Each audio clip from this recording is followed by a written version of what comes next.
एक दुखी पिता का खत। आज पूनम लव मैरिज कर अपने पापा के पास आई और अपने पापा से कहने लगी, पापा मैंने अपनी पसंद के लड़के से शादी कर ली। उसके पापा बहुत गुस्से में थे, पर वो बहुत सुलझे शख्स थे।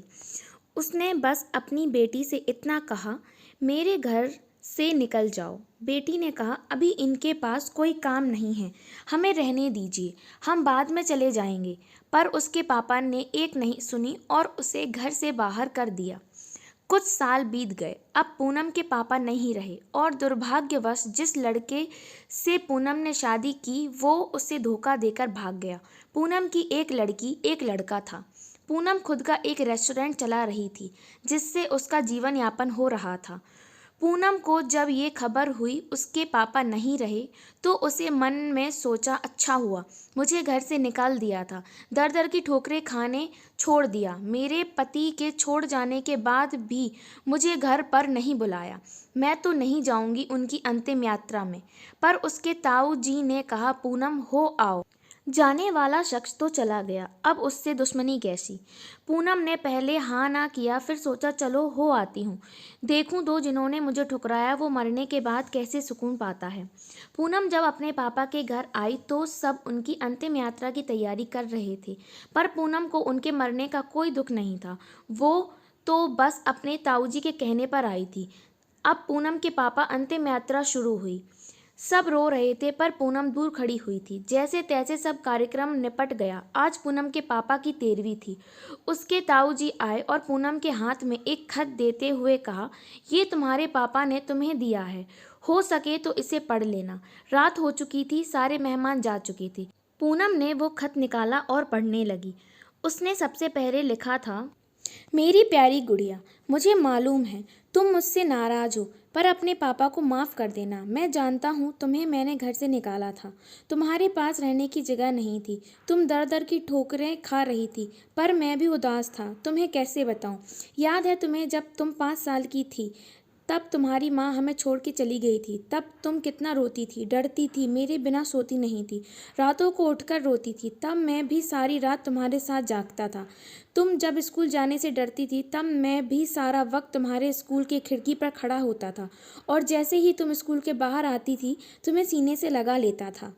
वो कच्चा पक्का खाना याद है जो तुम्हें पसंद नहीं आता था, मैं उसे फेंक कर फिर से तुम्हारे लिए नया बनाता था कि तुम भूखी ना रहो। याद है तुम्हें जब तुम्हें बुखार आया था तो मैं सारा दिन तुम्हारे पास बैठा रहता था, अंदर ही अंदर रोता था, पर तुम्हें हंसाता था कि तुम ना रो वरना मैं रो पड़ता था। वो पहली बार हाई स्कूल की परीक्षा जब तुम रात भर पढ़ती थी तो मैं सारी रात तुम्हें चाय बनाकर देता था। याद है तुम्हें जब तुम पहली बार कॉलेज गई थी और तुम्हें लड़कों ने छेड़ा था तो मैं तुम्हारे साथ कॉलेज गया और उन बदतमीज लड़कों से भिड़ गया। उम्र हो गई थी और मैं कमज़ोर भी, कुछ चोटें मुझे भी आई थी, पर हर लड़की की नज़र में पापा हीरो होते हैं, इसीलिए अपना दर्द सह गया।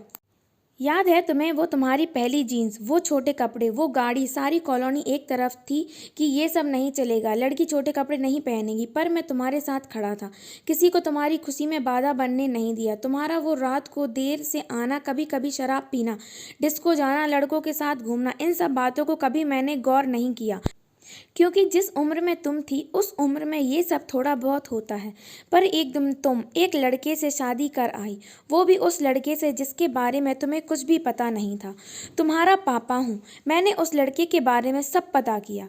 उसने ना जाने वासना और पैसे के लिए कितनी लड़कियों को धोखा दिया, पर तुम तो उस वक्त प्रेम में अंधी थी। तुमने एक बार भी मुझसे नहीं पूछा और सीधा शादी करके आ गई। मेरे कितने अरमान थे, तुम्हें डोली में बिठाऊं, चांद तारों की तरह तुम्हें सजाऊं, ऐसी धूमधाम से शादी करूं कि लोग बोल पड़ें, वो देखो शर्मा जी, उन्होंने अपनी बच्ची को इतने नाजों से अकेले पाला है। पर तुमने मेरे सारे ख्वाब तोड़ दिए।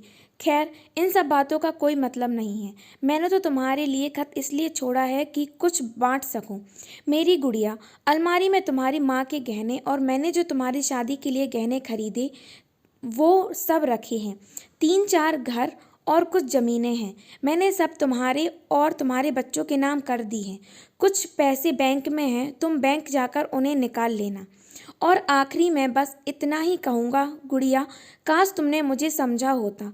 मैं तुम्हारा दुश्मन नहीं था, तुम्हारा पापा था। वो पापा जिसने तुम्हारी माँ के मरने के बाद भी दूसरी शादी नहीं की, लोगों के ताने सुने, गालियाँ सुनी, ना जाने कितने रिश्ते ठुकराए, पर तुम्हें दूसरी माँ के कष्ट ना हो इसलिए खुद की ख्वाहिशें मार दी। अंत में बस इतना ही कहूँगा मेरी गुड़िया, जिस दिन तुम शादी के जोड़े पर घर आई थी ना, तुम्हारा बाप पहली बार टूटा था। तुम्हारे माँ के मरने के वक्त भी उतना नहीं रोया जितना उस वक्त, और उस दिन से हर दिन रोया। इसलिए नहीं कि समाज, जात पात, परिवार, रिश्तेदार क्या कहेंगे, इसलिए वो जो मेरी नन्ही सी गुड़िया सूसू तक करने के लिए सारी रात मुझे जगाती थी, पर जिसने शादी का इतना बड़ा फैसला लिया पर मुझे एक बार भी बताना सही नहीं समझा। गुड़िया, अब तो तुम भी माँ हो। औलाद का दर्द, खुशी सब क्या होता है वो दिल तोड़ते हैं तो कैसा लगता है। ईश्वर तुम्हें कभी ना ये दर्द की शक्ल दिखाए। एक खराब पिता ही समझ के मुझे माफ़ कर देना मेरी गुड़िया। तुम्हारे पापा अच्छे नहीं थे जो तुमने उसे इतना बड़ा दर्द दिया। अब खत यहीं समाप्त कर रहा हूँ, हो सके तो माफ़ कर देना। और खत के साथ एक ड्राइंग लगी थी जो खुद कभी पूनम ने बचपन में बनाई थी, और उसमें लिखा था, आई लव यू मेरे पापा। मेरे पापा हीरो हैं, मैं उनकी हर बात मानूंगी। पूनम रो रही थी, उतने में उसके ताऊजी आ गए। पूनम ने उन्हें रोते रोते सब बताया, पर एक बात उसके ताऊजी ने बताई। उसके ताऊजी ने कहा, पूनम, वो जो तुम्हें रेस्टोरेंट खोलने और घर खरीदने के पैसे मैंने नहीं दिए थे, वो पैसे तुम्हारे पिताजी ने मुझसे दिलवाए थे। क्योंकि औलाद चाहे कितनी भी बुरी, माँ बाप कभी बुरे नहीं होते। औलाद चाहे माँ बाप को छोड़ दे, माँ बाप मरने के बाद भी अपने बच्चों को दुआ देते हैं। दोस्तों, पूनम के पापा को सुकून मिलेगा या नहीं मुझे नहीं पता, पर उस खत को पढ़ने के बाद शायद सारी जिंदगी पूनम को सुकून नहीं मिलेगा। बस इतना ही कहूँगी। आखिर में दोस्तों, लव मैरिज शादी करना कोई गलत बात नहीं, पर यही अपने माँ पिताजी की मर्जी शामिल कर ले, पत्थर से पानी निकल जाता है। वो तो माँ बाप हैं, कब तक नहीं टूटेंगे। अपने बच्चों की खुशी के लिए हर माँ बाप की एक इच्छा होती है, अपनी बेटी को अपने हाथों से डोली में विदा करने की। हो सके तो उसे एक सपना मत रहने दीजिए। Please like and subscribe my channel.